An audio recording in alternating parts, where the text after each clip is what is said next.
sporting event, the atmosphere before a game, I think Game Time Decisions has that same exact atmosphere. This is our arena.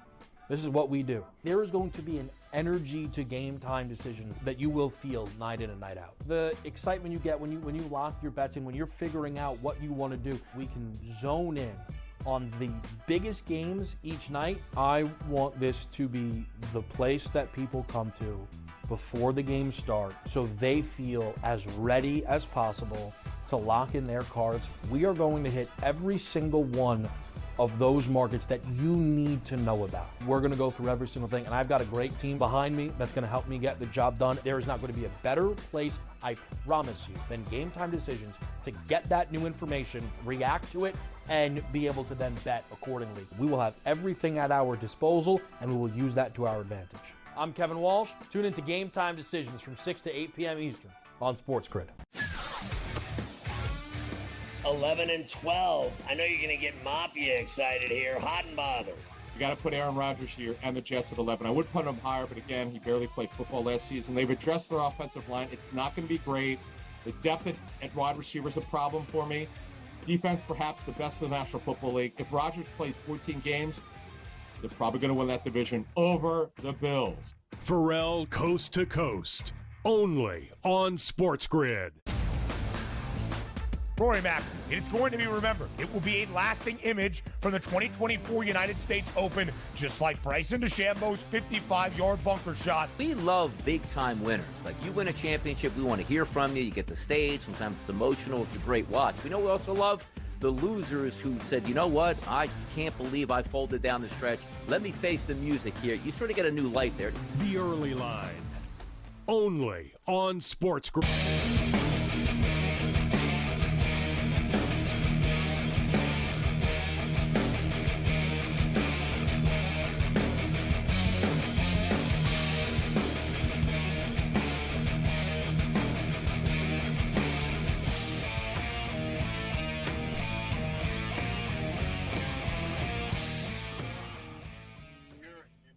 Let's roll. This is SportsRage. I am Gabriel Morency. The Pips, the players, the hustlers, the people, the bustler, but everybody else in between. The Monday Night Meltdown has begun. An epic Monday night of championship sports as we've got two championships being decided as we speak. Let's start off in the National Hockey League. Game 7, the best two words in sports going down as we speak. We played 2 periods of play, and the Florida Panthers have a 2-1 lead on the Edmonton Oilers. This game has been as close as it could possibly be. Both teams fighting for every inch along the way. Every loose puck is being battled for. And unlike so many other like big-time sporting events that get hyped up and then, somebody gets knocked out right away, the team gets blown out, there's not a lot of drama. This game is absolutely crazy. Great hockey, elite hockey, lower scoring game, 2-1 right now, and we're getting ready for the third period of play. And like we always see, you see this in soccer. We'll get into the Copa and the Euros a little bit later on, but you see it in soccer all the time, and you see it in hockey, where a team will be pressing, a team will be somewhat dominating in the offensive zone. They come really close to scoring, and then they get beat on the counterattack. And that's exactly what happened to the Edmonton Oilers. In the second period of play, the Oilers were really the better team, and the puck was always in Florida's zone. Edmonton was coming really, really, really close all the time. And then once it was really close, the puck bounced like through the crease. I thought, like they're about to bang it in. They didn't. And then literally like 7 seconds later, the Panthers scored on a short side shot that Skinner should have stopped. Let's just call it off what it is. Skinner's been great for the Edmonton Oilers in this series. He's played great hockey. He's made a lot of big saves for them, but he's made some big saves tonight as well. And so was Bobrovsky. A lot of talk about Bobrovsky, but Bobrovsky's on his game tonight. You can just sort of tell there was a big blast from Bouchard. It was a nice glove save from him. You could tell he's comfortable and dialed in. I think one of his better saves was there was traffic, and Connor McDavid got a backhand off through traffic. Connor didn't get all of it that he would have liked, but it was a nice save through traffic from Bobrovsky. Bobrovsky's been solid. Skinner's been great as well, but that was a bad goal that Skinner gave up in a 1-1 game. You put the team in a hole right now. Now they got to get it back. There's a lot of time to do it. We've got 20 minutes to do it. As far as the in-game number is concerned right now, the Florida Panthers are minus 300 to win the Stanley Cup. Minus 300 in this game. The Edmonton Oilers are currently plus 225. The total is 5.5. But there's some heavy juice here. Under 5.5 is minus 270. Over 5.5 is plus 210. Now, for the record, I've got an under 5.5, and I've got an under 6.5. When there was the early goal, I jumped in on the 6.5 as well. Yet, I would, plus 210 for over 5.5 is very probable. We're already at 3 right now. Like, if the Florida Panthers scored an early goal and made it 3-1, then this game is going over 5.5.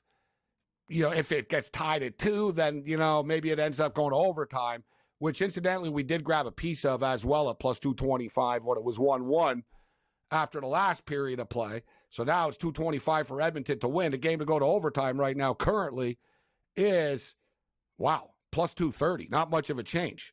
It's funny. The game was tied, and it was plus 220, 25. And now it's 2-1 game.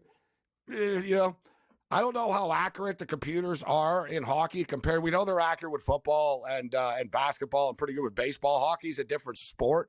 It's harder to quantify with an algorithm. But all you need to know is, as I stated, I took this game to go to overtime when it was tied at 1. It's 2-1 right now. The odds haven't changed. I get it. There's only one period left, yet 2-2 could be in the cards. And can you imagine if we have a Game 7 of the Stanley Cup Finals and it actually goes to overtime to decide it? Like I said, I almost get the feeling that it is, except the next goal is massive. And I'm going to say pretty much I think the next goal wins the Stanley Cup. If the Florida Panthers get up 3-1, the Oilers are done. Let's just call it out for what it is. You can come back in a regular season game. It's going to be hard to come back in the Stanley Cup Final Game 7 game. And as we stated, Bobrovsky's on top of his game tonight. So if they're down 3-1, they're in trouble. But if the Oilers can tie this at 2, they can get the next one after. This is, it's critical for the Oilers not to bury themselves. And even if they don't give up a goal, but not to bury themselves and go into the last 6, 7, 5 minutes, etc., down a goal where it has to become desperation time. Try to bury one early, get the equalizer, and then just sort of even things out again. The game, great hockey game, as close as it could be. That goal by Skinner, I don't think he fully saw it, but in a game like this, and Bobrovsky was making saves on the other side, you've got to make that stop. Let's just call it out for what it is. You've got to make that stop. We've got Copa America soccer going on. That's right. There's all kinds of stuff going on. Brazil and Costa Rica. I got to tell you, man, and anyone that noticed, I've been posting a million soccer pics for all these matches. I looked at this match, and Brazil were so heavily favored in every facet. Like corner kicks, they were -5. Like they were -1,200 on the money line. And I know Costa Rican soccer, they're hard to score on. They don't really score, but they're hard to score on. And Brazil aren't what they used to be, are they? So I thought this number was a little crazy. And as it is right now, it's scoreless. And we're in the 46th minute right now. The Costa Ricans are hanging around. So we've got a full house here. I'm just looking in on the baseball right now. We've got soccer going on, baseball third period set to begin. So as I stated, I think this game has a good chance of going to overtime at plus 230. And the Oilers are alive here. I get the feeling that the Oilers are going to score. I don't think they're just going to go away. So the Oilers plus 1.5 is -190 right now, plus 225 to win, and plus 230 to go to overtime. I don't have a problem with double dipping. Oilers to win still at plus 225, and a game to go to overtime at plus 230. That way you're covered if it goes to overtime and Florida wins. And even though I do have the Edmonton Oilers to win the series, in parlays and in, I took them in series and stuff before the series, McDavid to win the Conn Smythe and all this, with all that being stated, I still jumped in on the Oilers on like a bunch of puck line plays, and we got a bunch of total plays in this game. I didn't hedge. I just decided, I thought about it, not about hedging, but I was like, all right, I could take the Florida Panthers like plus 1.5, plus 2.5 or something like that. and I'd be covered, and I wouldn't be throwing. I could often win both sides of it, but when push came to shove, I really just didn't like the odds very much of doing it, and quite frankly, I like the Edmonton Oilers tonight. We came this far, plus we have them on all this plus money stuff, so it's not like we have a lot to gain without a lot to lose. We didn't have to put up stake very much because they were big underdogs when they were down. So we decided, no, you know what, we won't hedge, but we did hit the totals, and I do have the Oilers like plus 2.5 and a bunch of parlays as well. Joe Madden will step up and in the Raging Redhead, Cam Stewart, George Kurtz in the house. Our boy Mo Khan will throw it down with us as well tonight. We got a full house on the program. We got some Major League Baseball going on. We'll track what's going on the Diamond. We'll track what's going on here in the Copa. And, of course, the College Baseball World Series. An absolutely great event that continues to get bigger and bigger. College baseball kind of used to just sort of be more of a niche thing, right? People knew about it, but now it's like big-time hardcore. And, tickets are like $350 to get in to sit like in the upper deck of the stadium. Tennessee are up 6-3 right now. We're in the middle of the 8th inning. We're riding the under 10, and we got the Tennessee Volunteers at plus 500 to win the tournament before the tournament started. So the Vols are up 6-3. We'll track all of this, and the third period is set to begin. This is Sports Rage. Bring it.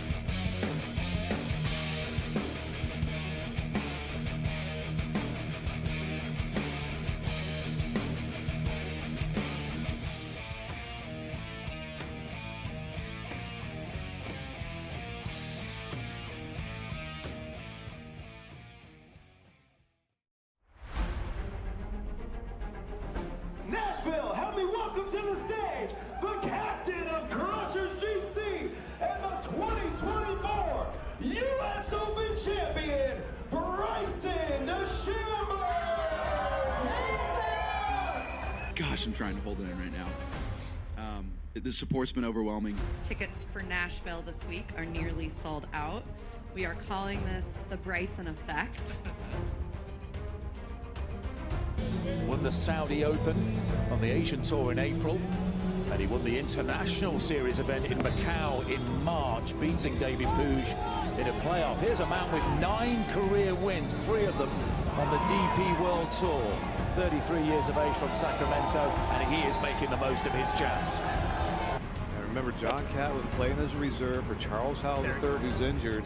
If he were to go on to win this, he gets those points. That would move him right at the top 24 number. Move him at 20th currently.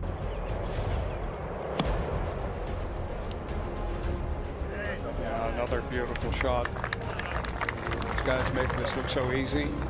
Having a day.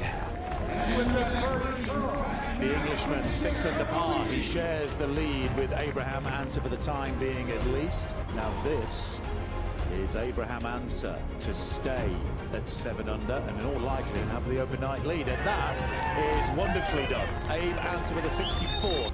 This is what Live Golf's about, man. I had a vision of this 2-3 years ago, seeing what the potential could be, and this is just the start.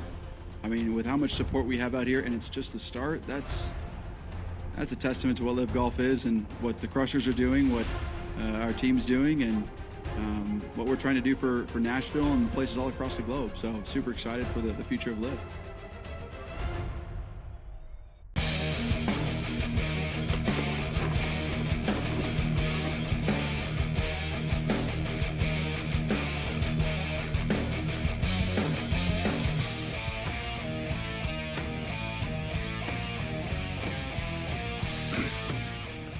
And the third period has begun, and there's a bunch of chaos already. The Panthers nearly scored like seconds into the third period with fast ice, and now the Edmonton Oilers just responded, and they nearly just scored. So the first minute and a half here of this period has been eventful so far. 2-1.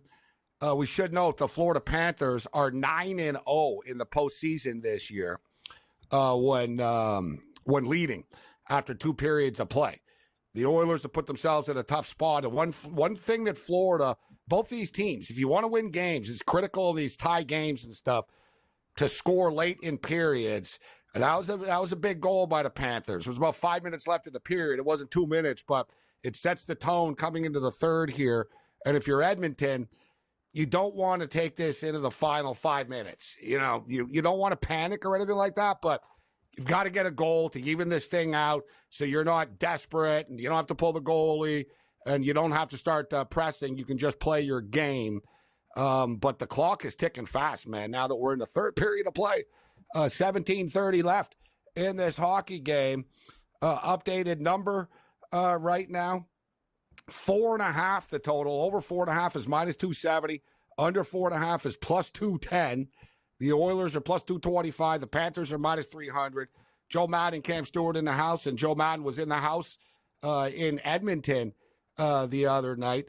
Looked like a awesome atmosphere, and the streets of Edmonton are rocking tonight. We'll see if they're going to have to deal with disappointment in about half an hour's time or not, Joe. But good to see you. What was it like to be in the building on Friday night? It was absolutely electric there Friday night, Gabe. I tell you, it's nothing that I've ever experienced before. And I did end up wearing red and black, and the Florida Panthers fans were not in view. I saw 4 jerseys out there for Florida. The rest was just a complete sea on the streets and in the building of blue and orange. And then the fans, though, they were so great. I got so many high fives. They said, are you supporting Florida? I'm like, yeah, Florida and Calgary. And I didn't have a problem at all. I really tip my hat to the Edmonton Oiler fans up there and how great they were and embracing me not wearing their colors. But it was a fantastic game. I tell you, that national anthem, it gave me chills being there, experiencing how loud that was sung. It was a beautiful environment to be in. Well, quite frankly, of course you've never seen anything like that. You're in Calgary, Joe. It's not going to happen. But good to see you, Cam. Yeah, nice to see you too, Morency. And I can tell you, if I was wearing a Flames jersey or a Panther jersey, they would have been a hell of a lot meaner to me than Joe. They go, who's this idiot? And next thing you know, I wake up in a ditch, Morency. But yeah, no, even the anthem tonight, like I was just with Alanis Morissette there, and it was just like, this has been just an awesome series. And the fact Edmonton has grinded back, and we have a tight game in the third period. Bouchard's in the box here. Gabe, you said it, man. It's going to be an awesome ending to this game. Can't wait. Yeah, the Florida Panthers are on the power play right now. This is a critical part of this hockey game. And even if they don't score, this eats up 2 minutes of Edmonton's time right now. So if you're Edmonton, you got to stay out of the box. Nice save by Skinner on a slap shot from the point. Still a lot of power play time left. As I brought up earlier, both goalies have been really good tonight. Bobrovsky has been solid. Skinner has made quite a few impressive saves, but that second goal that he allowed, that's just not a goal you want to be giving up, man, in a Stanley Cup final, in a Game 7 like that. I feel bad. Hopefully it doesn't come, hopefully that's not the goal that decides this, but the Panthers have had a lot of legitimate chances tonight, and they've done a good job. You notice they shoot low, they shoot quickly, and quite frankly, they missed the net a lot in the first period. Like, they were buzzing around the net a lot. They had a lot of, the Oilers were kind of lucky. They dodged a lot of bullets, I thought. But I really didn't like that goal that Skinner gave up. Here's the Oilers on a little bit of a fast break. And I tell you, Cam, it's time now, of all the talk of Connor McDavid. Mm-hmm. Like I said, he didn't do anything. He didn't get any points the other night on Friday night. Yeah. And he's kind of been invisible again tonight. Not invisible, but it's not enough to just beat a guy and then sort of, pass it to someone all the time. And there's been a couple of times, too, where it's just bad luck. Once he lost the puck, it bounced off his stick. There was another time he fell. He was at the blue line, and he actually fell, and he lost possession of it. He's got to step up here. He's got to score. You can't count on Draisaitl. I've talked about it all playoffs. Draisaitl has missed 13 million shots from the exact same part of the ice, and they keep passing it to him. It doesn't work. It's not going to work. But McDavid needs to step up, guys, and he needs to make a play. You can't, expect, Fogle all the time and, these other dudes. You want Darnell Nurse to score the winning goal here? You know what I mean? If you're Connor McDavid, it's time to step up and make a play. Yeah, you're right, Gabe. Good observation. He's something wrong with his edges a little bit tonight. A couple times he slipped, fallen, trying to make those cuts that he usually does. So I don't know if it's the ice or him, but you're right. He's got to step up, and that's why you're going to be the main guy. You want to be the stud of the team. You got to show up in Game 7. This is the most important game. And a lot of the time, the Edmonton Fringe players have kept him in this series, the Warren Fogels of the world. And Cody Ceci made a nice pass on that Janmark goal. So you're right. It's up to the Stars to pick up the game. If Edmonton wants to hoist the Stanley Cup, McDavid's going to have to do something in the last 14 minutes and 41 seconds. And you see there, Joe, right now, Skinner with another big time save. So that's what I'm saying. I'm not blaming Skinner for this. It's too bad that was the goal that went in. But quite frankly, like I said earlier, Florida have had a lot of chances of shots that could have went in, should have went in, didn't go in. He saved. So I'm not blaming anything on Skinner. The Oilers have to start to get some pressure. If you notice, remember, Joe, this game, the shots on goal were dead even all through the game. It was like 6-6, 12-12, 12-11.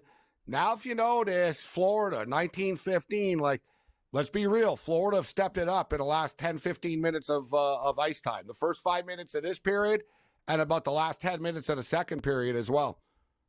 Oh, absolutely. They're bringing a different level of heat out there on the ice, and they're getting everything to the net. And you're right. This isn't Skinner's fault. That goal, it was a weaker one. It's still why I rode the over 5.5 coming into this game, because I don't have 100% faith in Stuart Skinner. But Bobrovsky hasn't been the better goalie in this series except for Game 1. The Monday Night Meltdown continues. There's 14 minutes left in the game.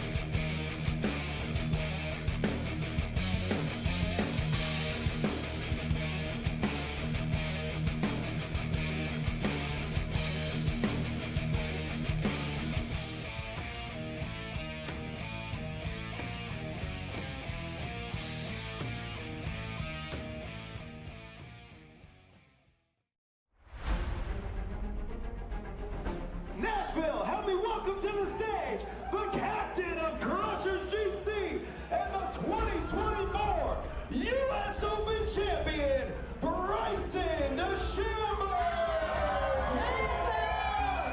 Gosh, I'm trying to hold it in right now. The support's been overwhelming. Tickets for Nashville this week are nearly sold out.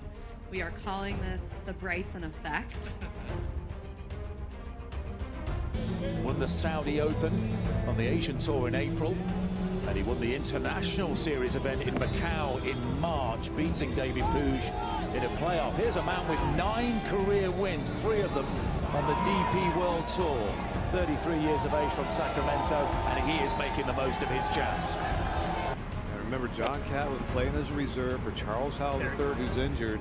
If he were to go on to win this, he gets those points. That would move him right at the top 24 number. Move him at 20th currently.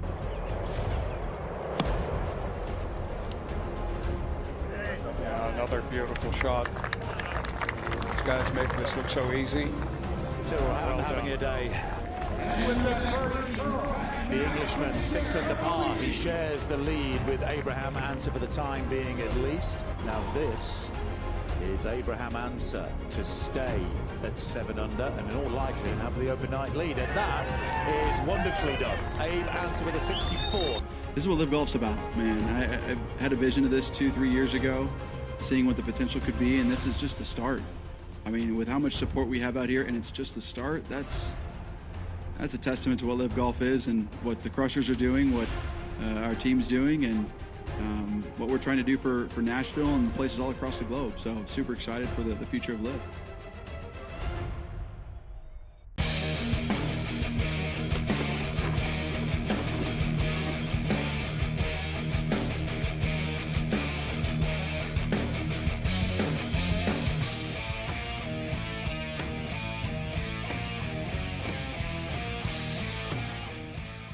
This is SportsRage. I am Morency. The Stanley Cup Finals are not the only championship being decided tonight. The College Baseball World Series, the deciding Game 3, is going on as we speak right now.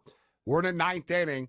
The Tennessee Volunteers are 3 outs away from winning. It's 6-3 right now, but there's a runner on second base and nobody out. And we all know college baseball with these aluminum bats. Things can change in a hurry. You get a couple of guys on base, man, one swinging a bat, ding, and next thing you know, you got a tie baseball game. It was 6-1. I'm on the under 10.5 actually in this game. I was feeling pretty good about it. I'm on the Tennessee Volunteers to win the championship. There's a strike. That was clearly a ball, but I'll take it. The pitcher just threw it, man. Like it was nearly at the guy's. That was pretty high pitch. But we'll keep our eye on that championship. The Vols have never won a championship before, and neither of the Florida Panthers. So there could be some history made tonight, or will the Oilers be able to come back? 12 minutes left in the game. Joe, you said you're on the over of this game. I said I'm on the under. I'm on under 5.5 and under 6.5. You're on over 5.5? Yeah, I jumped on the over 5.5 with that plus money before this game kicked off. I just couldn't get past it, especially with what I think is going to happen in this third period. And that was my biggest fear with taking the under. All those opportunities of the empty netter or this one being tied up and going to overtime. With this one getting tied up and going to overtime, we're going to need a quick goal here and then another one for that to happen. Not feeling as confident as I was after the first period on that 5.5, but I still think there's a possibility. So I can't hedge off it and take the under 4.5. The only way this game goes over 5.5 now is if Florida scores the next goal. Like, you know what I mean? In the next couple of minutes, they get up 3-1, then things could open up. If it's 2-1, right, Edmonton won't pull the goalie until there's like 2.5 minutes left or something like that. And then, let's say Edmonton scores and it's 2-2. We're probably going to overtime. You can see the stress on Edmonton's bench right now. This is what you don't want to keep on, you know what I mean? Like the clock starts to tick fast, when you're down like this. Cam, what do you want as far as the total is concerned? Under. Florida exact score 3-2. Also, to your point, Morency, remember what happened last game? I remember you were flicking the channels watching the soccer because you're like, hey, whatever, and they score those 2 empty net goals. So you're right. If Florida goes up 3-1, 4-1, 5-1, that's the only way we could probably get the over in this spot. If so, you're right. We're going to be going to overtime, probably tied 2-2, because if Edmonton ties it up, both teams will be tight and not want to screw up in regulation. So, yeah, I'm on Florida and I'm on the under. I didn't hedge out. I'll tell you what, though, for people that are counting on us right now to keep you informed of this game, Edmonton really are going to have to dial it up a notch. Florida are doing a great job of Florida are doing a great job of protecting this lead. They're getting to the puck. They're getting the puck out of their zone quickly. They're winning the one-on-one battles. They're dumping it into to Edmonton's zone just to sort of eat up a little bit of time, and the clock is ticking away, although they just got burnt on an icing call. There's 11:38 left here. Edmonton needs to get back into, dialing up that pressure. And I think tonight, too, it's going to happen. I thought the Oilers a couple of times tonight on their power play and just a couple of times when they were cycling the puck, they were looking for the perfect play too much again. It's like, guys, you already, you've proven that you have the puck. Like, somebody tee one up at the net. Maybe we'll get a rebound. Maybe it'll bounce off of somebody. They're looking for the perfect goal a little bit too much. I think they need to just start shooting the puck at the net more, guys. You're right, Gabe. And when you watch this, they've reverted back to what they were in the first game, whereas Florida was trying to be too pretty. They've actually shot the puck. And you saw Verhaeghe get in front of the net for the tip, and you saw the second goal, which was a little bit weaker. But that's what happens, Gabe. We've talked about this. You shoot the puck, you hope you get a deflection, and that's how you score greasy goals in the playoffs, and that's how you win Stanley Cups. Not everything's got to be pretty. So I agree to your point wholeheartedly. I think Edmonton's been a little bit cautious in this game, where before they were playing more free-flowing. I remember I talked about this earlier, guys, in the series. It was one of these games with Edmonton. It was earlier when they were losing. You know what their problem is, too, late in these games now? And just right now, guys, with Draisaitl, he just got the puck and lost the puck, right away. But you're kind of screwed because he's going to be on the ice a lot in the last couple of minutes of this game, but he's not playing well, right? Like, he keeps losing the puck, and even when he gets half an open net, he takes too long to shoot. It's kind of a problem for them. It sounds crazy, but here's Foegele on the ice right now. Can one of these other dudes just steal another one for them? Can one of these other guys bang one in? Because I tell you, the last 5-6 minutes in his game, McDavid and Draisaitl are going to be on the ice the whole time.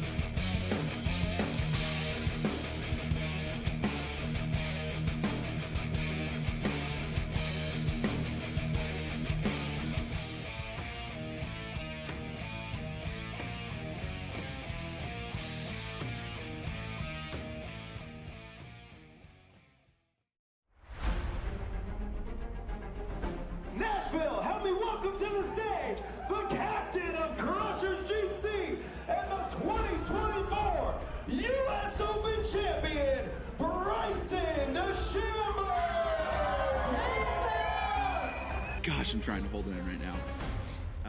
The support's been overwhelming. Tickets for Nashville this week are nearly sold out. We are calling this the Bryson effect. Won the Saudi Open on the Asian Tour in April, and he won the International Series event in Macau in March, beating David Puig in a playoff. Here's a man with 9 career wins, 3 of them on the DP World Tour. 33 years of age from Sacramento, and he is making the most of his chance. Remember, John Catlin playing as a reserve for Charles Howell III, who's injured. If he were to go on to win this, he gets those points. That would move him right at the top 24 number. Move him at 20th currently. Yeah, another beautiful shot. These guys make this look so easy. Tyrrell Hatton having a day. The Englishman 6 under par. He shares the lead with Abraham Answer for the time being, at least. Now this is Abraham Answer to stay at 7 under and in all likelihood have the overnight lead. And that is wonderfully done. Abe Answer with a 64. This is what Live Golf's about, man. I had a vision of this 2-3 years ago, seeing what the potential could be, and this is just the start. I mean, with how much support we have out here, and it's just the start, that's a testament to what Live Golf is and what the Crushers are doing, what our team's doing, and what we're trying to do for Nashville and places all across the globe. So super excited for the future of Live.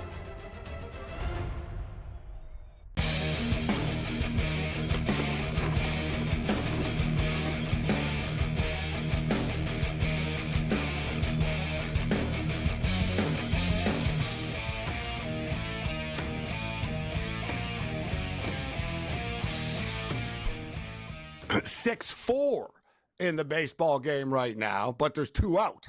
So it's getting real right now. It's an 0-1 count, 2 out, 6-4. We're straddling the total here right now, baby. Right? This is it. I can't give up another run, even though I am on Tennessee as well. They're strike 2. The Vols are 1 pitch away from winning their first ever NCAA college baseball championship. Like I said, it's championship night tonight. For the record, the Aggies have never won either. Big drama. I got to tell you, too, the Volunteers baseball uniform is like so badass. It really is. Like it's so cool. Oh my God. I just lost the total because the pitcher threw a wild pitch. Of course. 6-5 right now. Unbelievable. That's great. With 2 outs, 2 and 2 strikes. Good joke. Oh, man. So brutal. It's college, man. He's all excited. He's about to win the College Baseball World Series. He whips a fastball like over everyone's head and hit the backstop. That was not a good. I don't bitch about bad beats, Joe, but that sucked. I'm not going to use the term bad beat. That just sucked, though. Yeah. Bad bet, not a bad beat. And of course, he strikes him out on the next pitch. What is? Why? Oh, that's frustration. I'm sorry, Why? Gabe. That hurt. Why? Well, I cashed Tennessee at least. We said before the tournament started, not that I'm a big genius or anything, but we did say the Vols are going to win, plus 500. There it is. 6-5 final score. Heartbreak for Texas A&M. Volunteer celebrating on the field. I cannot believe that. I had 10.5, and the guy throws a wild pitch. And then the next pitch, he throws the strike, and there's Peyton Manning celebrating. All right, so the Volunteers are national champions. Let's go back to the hockey game here, and let's get the in-game total rolling. And so there's 7:45 left in the game. You know, I don't think they'll pull the goalie until I'd say 2.5. 2.5. Joe, they're not going to be desperate, stupid. No, they might though. Like, to be real. You don't want to concede the game too early, but it's been a while since you've scored. You might want to leave yourself like 3 minutes for this thing, right? You know what? You bring up a good point because Edmonton's offense has been anemic. So maybe the extra 30 seconds they need to generate some type of offense because and maybe you can get them to take a penalty during that, and then you get a 2-man like or something because they're not generating anything now, Cam. They got to they're not getting any offensive pressure going. I got to give Florida's defense a lot of credit in this game. Like they're not being too aggressive, but they're just playing really good defense. It's not like they're playing a total trap. They're just really on their men. Like they're playing really good hockey right now. Yeah, I agree with that, Gabe. Actually, the Oilers are coming close right now. They are. Yeah. Bobrovsky's just he's making some nice saves right now, Bobrovsky. He just made a really nice save. The Oilers are pressing here. Oh! Is it in? Oh, my God! I can't tell. Oh, my God. I don't know what's going on. I don't know. Oh, like, Oilers what are the hell does that not go in? Oh, my God. I'm 6 seconds. Connor McDavid went in the net. No, somebody, the pileup. Oh, no, I can't believe that puck didn't go in. I was like, they're going to score. I was like, they're going to score. Who the hell was that on the Panthers? There's a guy in the Panthers who just saved the goal. He came sliding in here. I can't see who it is. Oh, yeah, there it is. Yeah, was it 17 there? Or let me see here. 77, 72? Yeah, 27. Yeah, Ristolainen was that. Ristolainen. He saved them. Yeah. Oh, what a move. Wow. He came sliding in and fell into the puck. I thought it was him. I was like, oh, and they're about to tie it. Like the puck was like rolling through the crease. I was like, oh, someone. Because McDavid had a shot at it and sort of missed. And then someone else did.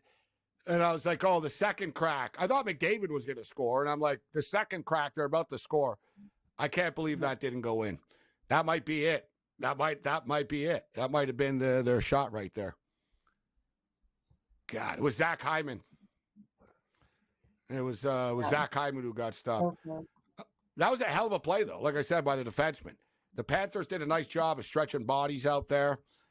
Man, that was close. If you're the Oilers, like, I don't know if you're going to get a better chance than that, Joe.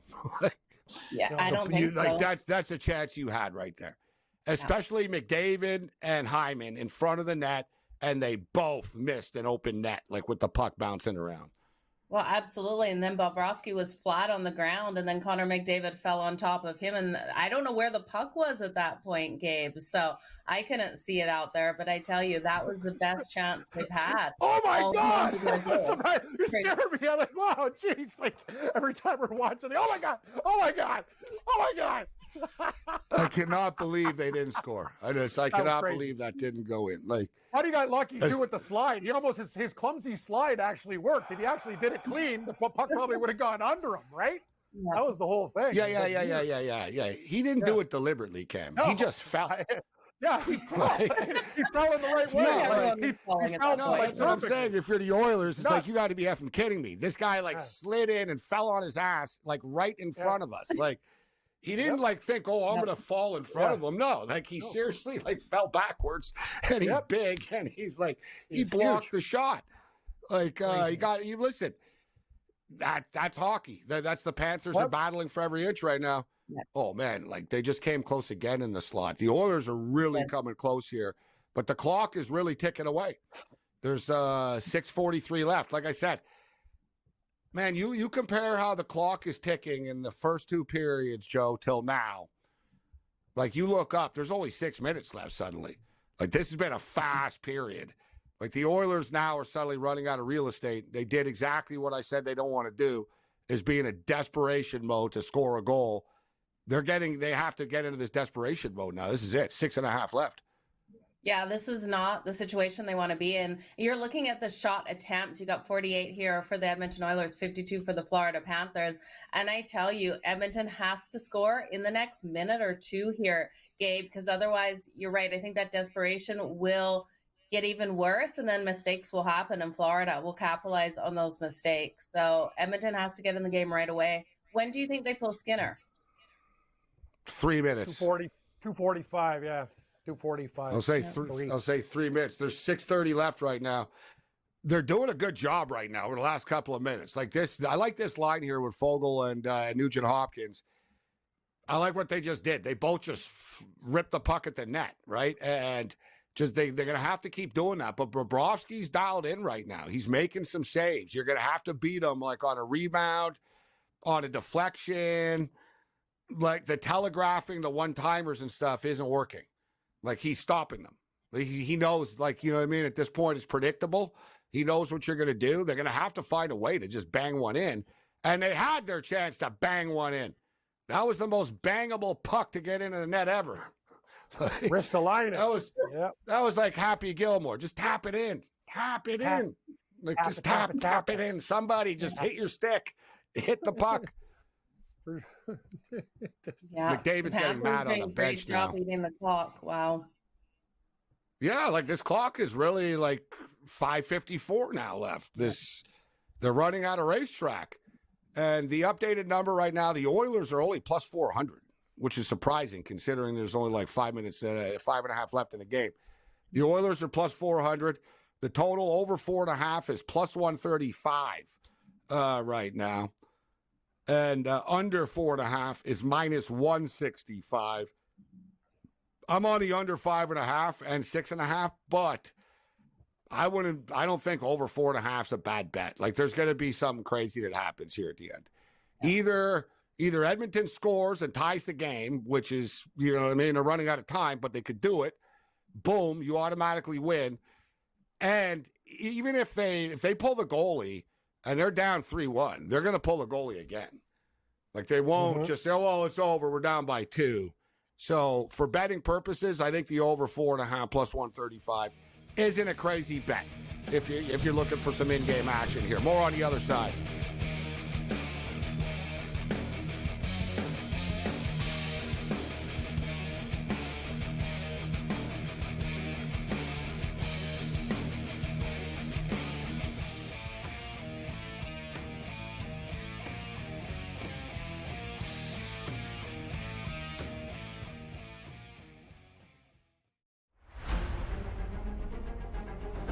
Nashville, help me welcome to the stage the captain of Crushers GC and the 2024 U.S. Open champion, Bryson DeChambeau!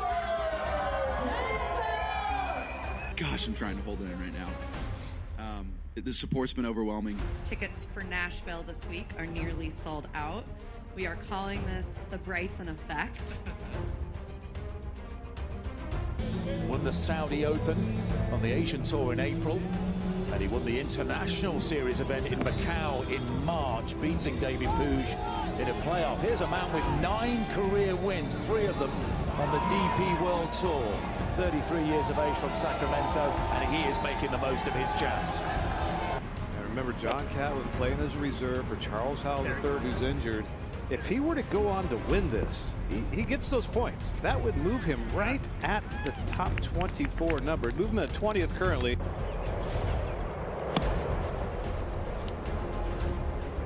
Yeah, another beautiful shot. These guys make this look so easy. Having a day. The Englishman, 6 under par. He shares the lead with Abraham Ancer for the time being, at least. Now this is Abraham Ancer to stay at 7 under and in all likelihood have the open night lead, and that is wonderfully done. Abe Ancer with a 64. This is what Live Golf's about, man. I had a vision of this 2-3 years ago, seeing what the potential could be, and this is just the start. I mean, with how much support we have out here, and it's just the start, that's a testament to what Live Golf is and what the Crushers are doing, what our team's doing, and what we're trying to do for Nashville and places all across the globe. So super excited for the future of Live.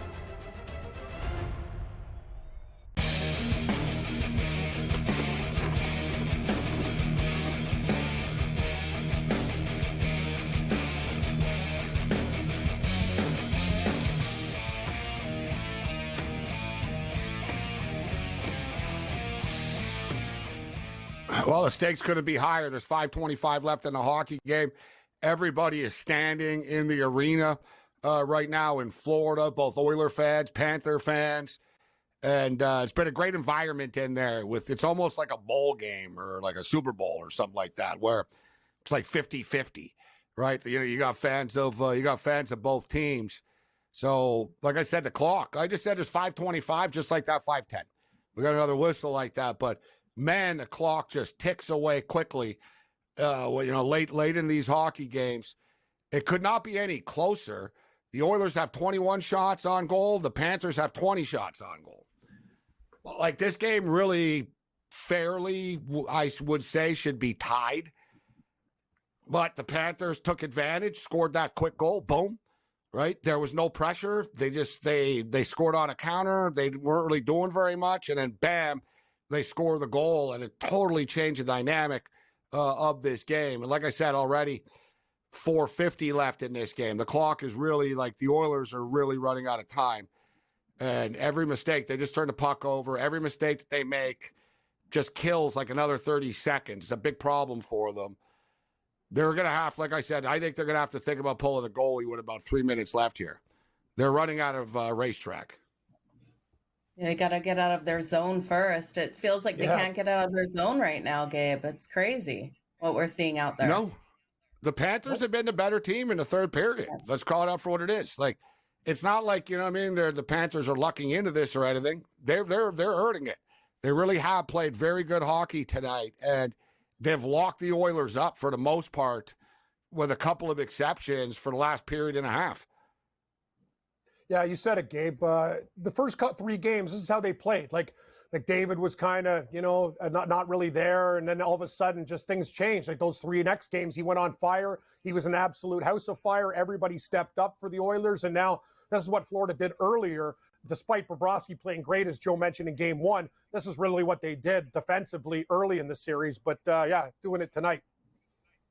Bobrovsky deserves a lot of credit for tonight. He really has made a couple of big-time saves. They were earlier in the game, so they don't stand out as much. Like if you made them now. But there was a big-time save on a shot from Bouchard. Really nice glove hand, which there was a lot of traffic on the play.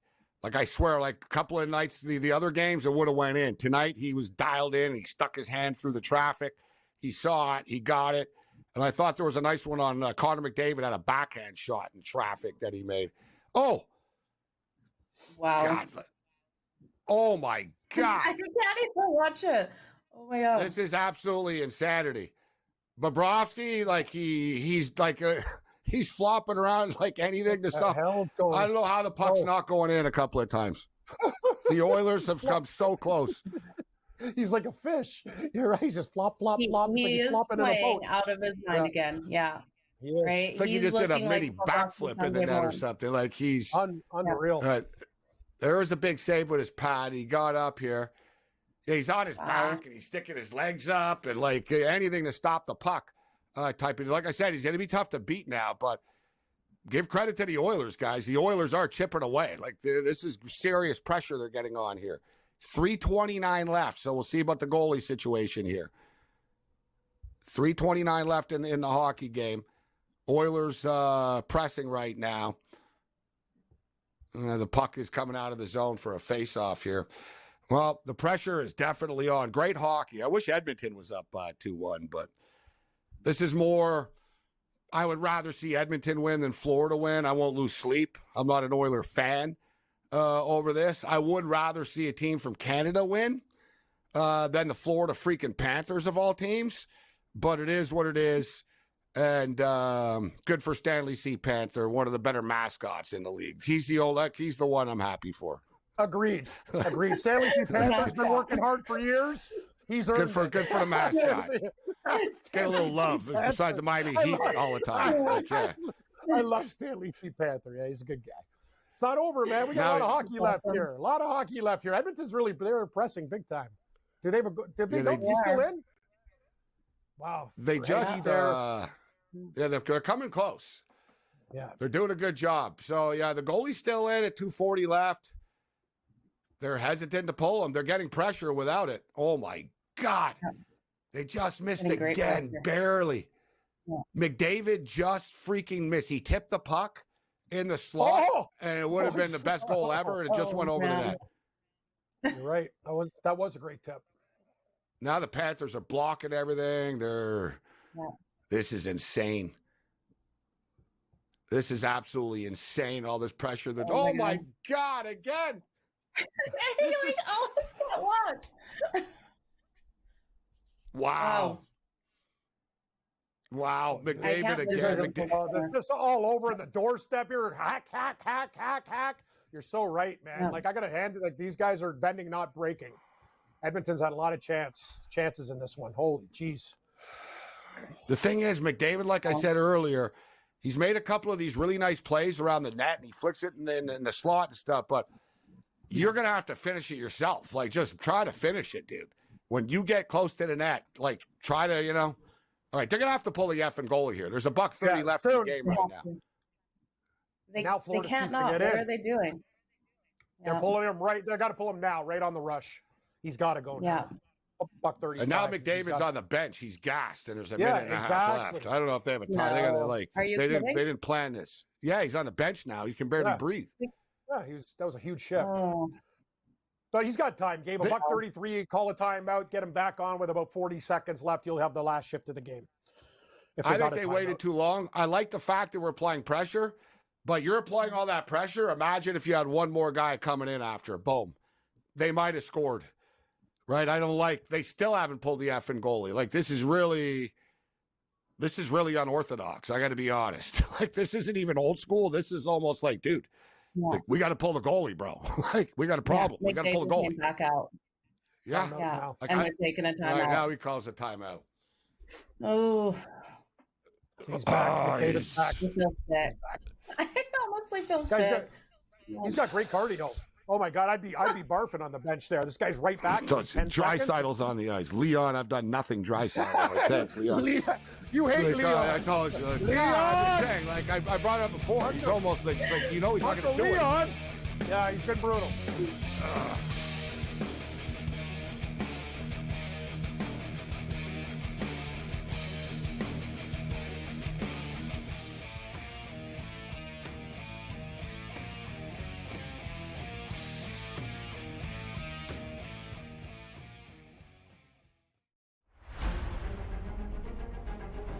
Nashville, help me welcome to the stage the captain of Crushers GC and the 2024 U.S. Open champion, Bryson DeChambeau! Gosh, I'm trying to hold it in right now. The support's been overwhelming. Tickets for Nashville this week are nearly sold out. We are calling this the Bryson effect. Won the Saudi Open on the Asian Tour in April, and he won the International Series event in Macau in March, beating David Puig in a playoff. Here's a man with 9 career wins, 3 of them on the DP World Tour.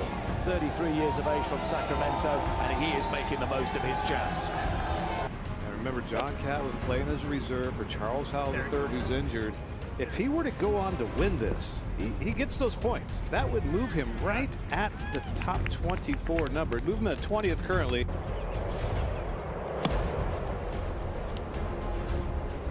Yeah, another beautiful shot. This guy's making this look so easy. So having a day.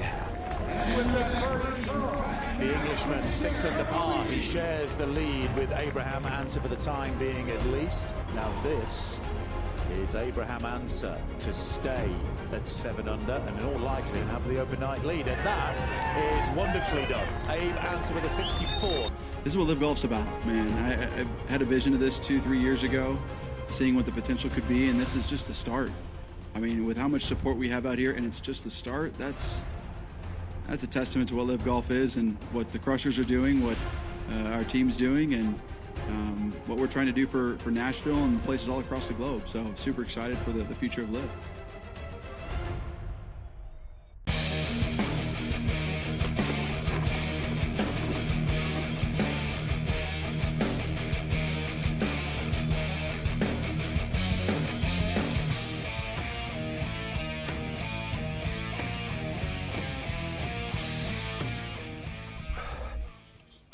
And the Florida Panthers have just won their first ever Stanley Cup. Heartbreak City for the Edmonton Oilers. An epic comeback, falls short. The Panthers are your Stanley Cup champions. And a great, very dramatic hockey game. 2-1, final score. Game stays under the number. And you have to really wonder. And I tell you what, Knobloch has done a great job with this Edmonton Oilers team. He made so many great decisions.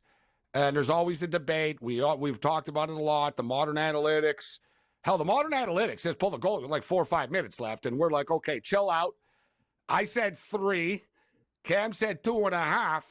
They did it with 1:09. That's too late. and you got nothing going in that last minute. The Panthers ate the clock up. I really think that they mismanaged that at the end. The Oilers were really pressing for about a 30-second mark there, from that like 2:30 mark to 2-minute mark or so, 2:15, where I said, oh my God, like 4 times.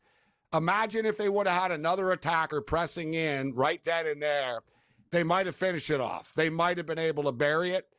I really think that he waited far too long. This is 2024, Cam. I've never seen a coach wait until 1:09 left in the damn game. This is ridiculous.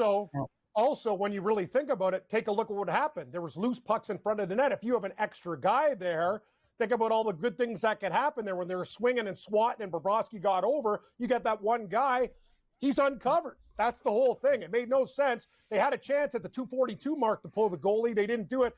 And it's not like the Panthers had extreme pressure or were in their end and pinned them that long. That was only for like literally 10 seconds. And they had time, tons of time after that. I agree wholeheartedly. I think that was like really weird. Like they should have just you know what I mean? You didn't, and then you're screwing around with it behind the net. What are you setting up for? You got 16 seconds. You got to get that puck down there. Bouchard wasted like 40 seconds in the last minute. Honest to God, I don't know what happened. They kind of lost their minds a bit, Gabe. It's very odd. And remember, I talked about it the other night, Cam, and I brought this up the other night, Joe. Hockey coaches wait too long to take a timeout. He called timeout in the last second there, and the only reason he called a timeout there is because Connor McDavid couldn't breathe. And it's like, well, because we just had him on the ice, and you didn't plan this properly, and there's 1:35 left now, and now he can't play, so we got to call timeout. There would have been better opportunities to use the timeout, but he used the timeout because Connor McDavid was gassed. And like I said, because, he's going to be on the ice for the last 4 or 5 minutes, and he was there at that run. It is what it is. It was an epic series. The Panthers were just a little better. 1 goal better, point blank. They weren't much better. It wasn't, the Oilers could have won. It is what it is. It was decided by 1 goal, 7 games, guys. It couldn't have been any closer. The Panthers played with fire, gave up 3-0. Everyone's going sweep, sweep, sweep. And then Edmonton comes back and that got scary. That's the whole thing. Lesson, never take a team, just go, we're going to win it back at home or whatever. When you can take care of business, you take care of business, because that would have been the most epic comeback in hockey history. Oh, it would have been. Now it we'll was see a fantastic series, we'll see if McDavid wins, Joe, the Conn Smythe still. He probably had will. Such a poor performance last I year. wish I had a Bobrovsky ticket still, Gabe. The old cash out. Connor McDavid was pointless in the last 2 games. Yeah. Mm-hmm. Right, Gabe? The most important game, Game 6 and Game 7, he did tail off. Just saying. I still think he wins. Too late to bet him on it. Why can't I find my ticket? I got it somewhere. Where'd it go? I thought you were trying to bet on it now. Like that. The votes are in. It's over. I get Bobrovsky at 4. What was his number again heading into tonight? It was like freaking 25-1.